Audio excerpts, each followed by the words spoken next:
Hola familia, espero todos se encuentren muy bien. Una vez más vamos a recibir la palabra del Señor esta mañana y el título de nuestro devocional hoy es Por Él me haré más vil. Hay una hermosa historia que se encuentra en segundo libro de Samuel, capítulo 6, versículos 12 al 23 y quiero que la escuches con atención.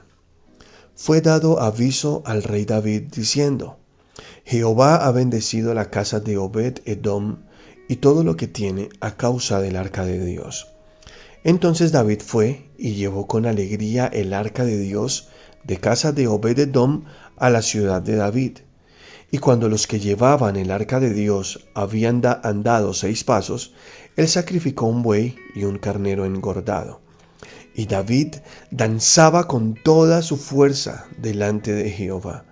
Y estaba David vestido con un efod de lino. Así David y toda la casa de Israel conducían el arca de Jehová con júbilo y sonido de trompeta. Cuando el arca de Jehová llegó a la ciudad de David, aconteció que Mical, hija de Saúl, miró desde una ventana y vio al rey David que saltaba y danzaba delante de Jehová, y le menospreció en su corazón. Metieron pues el arca de Jehová y la pusieron en su lugar en medio de una tienda que David le había levantado.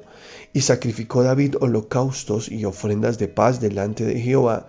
Y cuando David había acabado de ofrecer los holocaustos y ofrendas de paz, bendijo al pueblo en el nombre de Jehová de los ejércitos. Y repartió a todo el pueblo y a toda la multitud de Israel, así a hombres como a mujeres, a cada uno un pan y un pedazo de carne y una torta de pasas. Y se fue todo el pueblo, cada uno a su casa. Volvió luego David para bendecir su casa, y saliendo Mical a recibir a David, dijo: Cuán honrado ha quedado hoy el rey de Israel, descubriéndose hoy delante de las criadas de sus siervos, como se descubre sin decoro un cualquiera. Entonces David respondió a Mical: Fue delante de Jehová, quien me eligió en preferencia a tu padre y a toda tu casa, para constituirme por príncipe sobre el pueblo de Jehová y sobre Israel. Por tanto, danzaré delante de Jehová, y aún me haré más vil que esta vez, y seré bajo a tus ojos, pero seré honrado delante de las criadas de quienes has hablado. Y Mical, hija de Saúl, nunca tuvo hijos hasta el día de su muerte. Amén. Esta es la historia que cuando David regresó el arca de Dios a Jerusalén, la trajo de la casa de Obed-Edom y la llevó a su ciudad. El arca del pacto, lo que era en aquel entonces la presencia de Dios, el arca que había fabricado Moisés por direcciones divinas cuando se encontraban en el desierto. Ese era el lugar donde Dios se encontraba, en esa caja cubierta de oro con un propiciatorio o una tapa, donde habían 2 querubines de oro, y dentro de esta caja se encontraban las tablas de la ley, la vara de Aarón que floreció y una porción de maná, el cual nunca se dañó. Esto era el arca del pacto. David conocía la importancia, sabía que allí estaba Dios, que era la presencia de Dios misma. Esta arca que había estado guardada en la casa de Obed-Edom, y la casa de Obed-Edom había sido muy bendecida por causa de estar el arca allí en su casa. Entonces David, cuando se entera, se pone muy feliz y regresa el arca a su ciudad. Él está tan feliz, sacrifica a Dios, hace holocaustos, él danza delante del arca con mucha alegría. Hay otras personas allí danzando con él, el pueblo se regocija, Dios viene a su ciudad. El arca del pacto, eso era lo que simbolizaba, o es lo que simboliza para nosotros hoy, la presencia de Dios. Y es la alegría que nos da a todos cuando sabemos la presencia de Dios está en nuestra casa. Todos danzaban, estaban felices, iban llegando a la ciudad, a Jerusalén, y cuando están entrando sale Mical, la esposa de David, quien es hija del rey Saúl, quien ya había muerto para este momento, Y ve a David como danza delante del arca del pacto y dice la palabra que le menosprecia en su corazón. Lo menosprecia. David sigue danzando, ahí no para la fiesta después de poner el arca en el lugar que había preparado de antemano. Parte pan, tortas de pasas y comienza a repartirle a todas las personas y todos se regocijan, se alegran, es una gran fiesta, es un gran momento. Una vez el rey David ha atendido a toda la gente, ha gozado de la presencia del Señor, ha danzado. Dice, voy a mi casa para bendecir ahora mi casa. Pero vaya sorpresa, cuando llega a su casa, sale su esposa y con un tono muy irónico le habló y le dijo, cuán honrado has quedado hoy, oh rey de Israel, descubriéndote. Y miren lo que le dice, descubriéndote delante de tus criadas como se descubre sin decoro un cualquiera. Fueron las palabras de la esposa del rey David. Miren la contradicción. Todo el pueblo estaba feliz porque el arca del pacto llegaba a la casa de Dios. Todo el pueblo, la nación entera, la ciudad entera, todo el mundo estaba muy feliz. Pero su esposa, quien pienso, él quisiera que estuviera más feliz que todos los demás, que se regocijara con él, que se alegrara con él. No, ella no. Ella estaba muy enojada porque vio a David danzando con todos los demás jóvenes y las muchachas que estaban danzando delante del arca de Dios al sonido de las trompetas, de la música. Ella estaba furiosa, furiosa. Bien dijo Jesús que no hay profeta sin honra sino en su propia casa. A veces las personas que más amamos son las que más se levantan en contra de nosotros cuando queremos hacer algo para Dios. Una persona que entra, que conoce de Dios y comienza este camino, se cumple la palabra que dice que los enemigos serán los de su propia casa. Tal cual. Son los que se burlan, los que critican, los que ofenden, los que dicen palabras como, y usted no que es cristiano, usted para qué tanto va a esa iglesia, mire cómo es acá. Un error cualquiera que cometamos. Ahora, lo del rey David no fue un error, él estaba danzando delante de Dios, solo que quiero poner este ejemplo. Un error que comete alguien que ahora está con Dios, entonces es el motivo para que le pongan su dedo de frente y lo señalen, mírelo, ahí está el que va a la iglesia, yo no sé para qué va a esa iglesia, yo no sé qué hace por allá, si mire cómo es en la casa, etcétera, etcétera. No entienden la lucha, no entienden el camino que estamos tomando, la dicha de seguir a Cristo, pero el proceso en el que nos encontramos. La misma esposa del rey David salió a su encuentro cuando él llega a casa para criticarle, para juzgarle lo que había hecho delante de Dios. Ahora el rey David le responde, y sí, veo que hay palabras un poco ofensivas en su boca, porque le dice, Dios me escogió a mí y no a tu papá, ni a ninguno de tu familia, sino a mí para ser príncipe de la casa de Dios.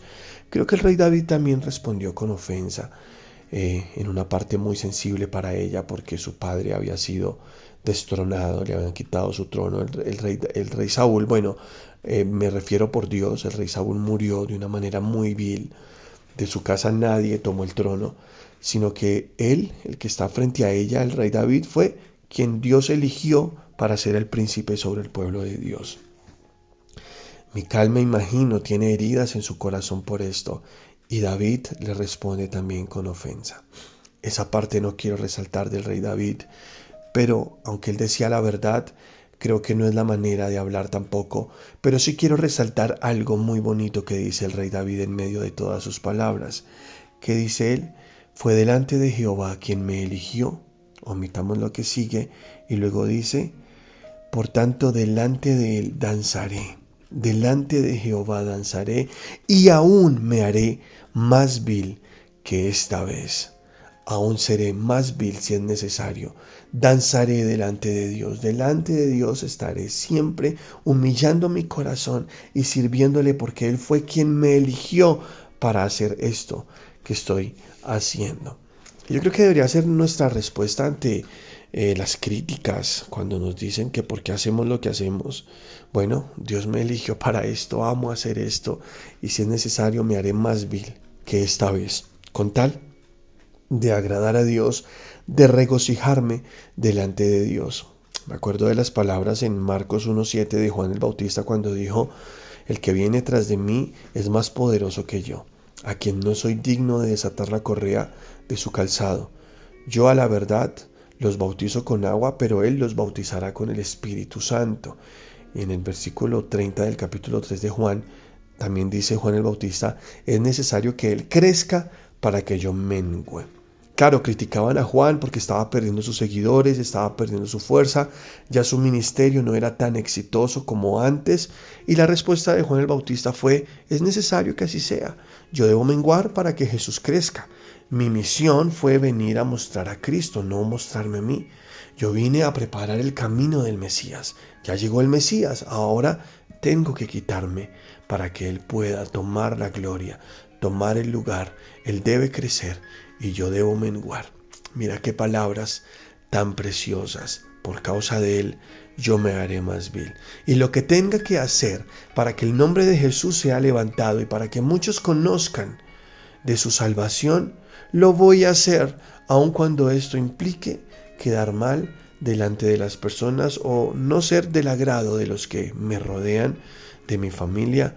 Yo seguiré sirviendo y amando al Señor y haciendo su obra tal cual como Él me dijo que la hiciera. Así debe ser nuestra posición, así debemos nosotros estar en cualquier situación que nos encontremos. El rey David es un gran ejemplo de nosotros frente a Él, danzando, honrándole, alabando su nombre, cantándole. Nos dicen: ay, pero ustedes ¿por qué cantan así? ¿Por qué esos instrumentos? ¿Por qué tanto ruido? ¿Por qué tanta música? Bueno, por causa del Señor nos hacemos más viles, le adoramos, le cantamos, le servimos. Ay, pero es que Dios no es sordo. Bueno, tampoco es nervioso. A Él le fascina que nosotros le adoremos y vamos a adorarle con toda la vida, con todo el corazón. Y si es necesario, nos vamos a hacer más viles. Mira lo que dice Hechos 5:40 al 42.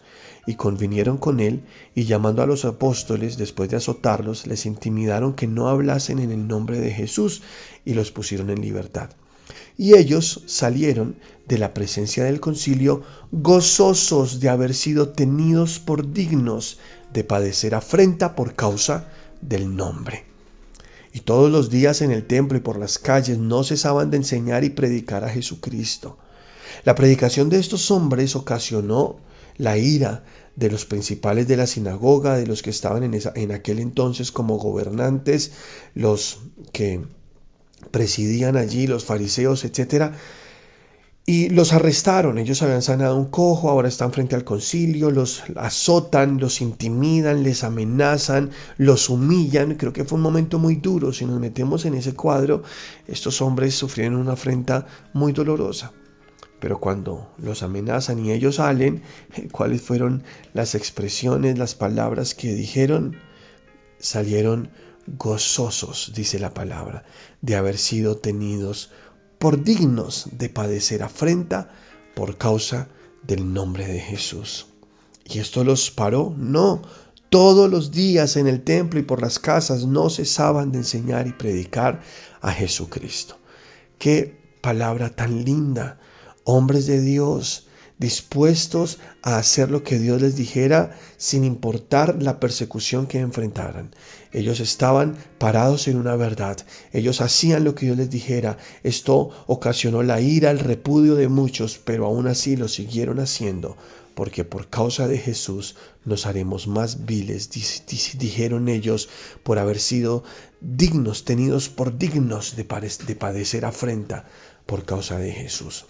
¿Tú estás hoy dispuesto a padecer afrenta por causa de Jesús y que no te importe con tal de agradarlo? Por Él di hoy, yo me haré más vil. Dice Primera de Pedro capítulo 4 versículo 14. Si ustedes son vituperados por el nombre de Cristo, son bienaventurados, porque el glorioso Espíritu de Dios reposa sobre ustedes. Ciertamente, de parte de ellos, Él es blasfemado, pero por ustedes es glorificado. Así que ninguno de ustedes padezca como homicida, o ladrón, o malhechor, o por entremeterse en lo ajeno. Pero si alguno padece como cristiano, no se avergüence, sino glorifique a Dios por ello, porque es tiempo de que el juicio comience por la casa de Dios, y si primero comienza por nosotros, ¿cuál será el fin de aquellos que no obedecen al Evangelio de Dios? Y si el justo con dificultad se salva, ¿en dónde aparecerá el impío y el pecador? De modo que los que padecen según la voluntad de Dios encomienden sus almas al fiel y creador y hagan el bien. Amén. Poderoso, poderosa esta palabra. Si alguno padece como cristiano, dice el Señor aquí, no se avergüence, sino glorifique a Dios por ello. Iglesia, hoy tenemos que enfrentarnos a muchas cosas. El mundo está en una opresión terrible y la iglesia está siendo perseguida.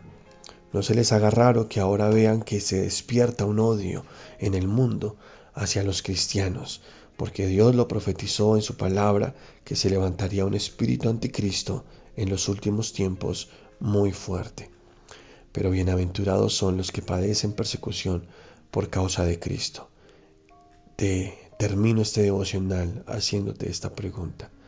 ¿Estarías dispuesto a hacerte más vil por causa del nombre de Cristo Jesús? Oremos. Padre, gracias por tu palabra, porque nos hablas, nos enseñas. Hoy estamos dispuestos, Padre, a poner siempre nuestro corazón y seguirte y hacernos más viles si es necesario, con tal de que tú seas glorificado. Aun cuando los propios de nuestra casa, los mismos de nuestra familia se levanten en contra de nosotros, como le pasó al rey David, que su misma esposa lo juzgó, lo criticó, lo menospreció. Señor, en contra de todo esto, estamos dispuestos a levantar tu nombre, a glorificarte, a alabarte, danzar delante de ti, exaltarte, Señor. Y que lo que los demás digan para nosotros quede sin importancia, porque nosotros queremos solamente darte gloria y honra, porque tú eres nuestro Dios. Te amamos, Señor bueno, para ti la gloria y el honor, en el nombre poderoso de Cristo Jesús. Amén y amén. Los amo, iglesia. Gracias por seguir conectados a este devocional. Muchas bendiciones para todos. Si esta palabra ha edificado tu vida, te invitamos a compartir este mensaje en tus redes sociales. Seguimos firmes, constantes y creciendo.